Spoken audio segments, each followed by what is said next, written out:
নমস্কার, আমার নাম ডক্টর উজ্জ্বল দেবনাথ। আজকের টপিক হলো জাম্পার্স নিজ। আজকেই আমার ক্লিনিকে একটি young person who came with severe pain, নি জয়েন্ট মানে নি ক্যাপের নিচে একটা ইনফ্রাপ্যাটেলার রিজন আছে, এটা যদি নি ক্যাপ হয় এইখানে ব্যথাটা হয়।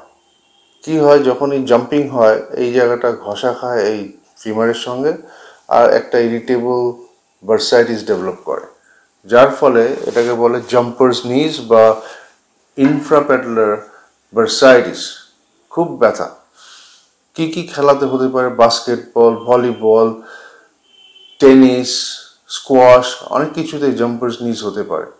এখন এই young people suffering from jumper নিজ ইজ এক্সক্রিশিয়েটিং প্রবলেম, বিকজ যখন তখন ব্যথা হতে পারে, হাঁটতে গেলে ব্যথা হয়, অনেক সময় ক্লাইম্বিং স্টেয়ার্স করলে ব্যথা হয়। এদেরকে কী ট্রিটমেন্ট করবেন?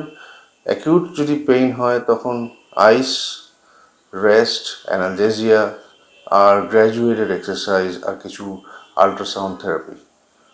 আর তাতেও যদি না সারে তখন ইঞ্জেকশন দিতে হবে। Thank you very much.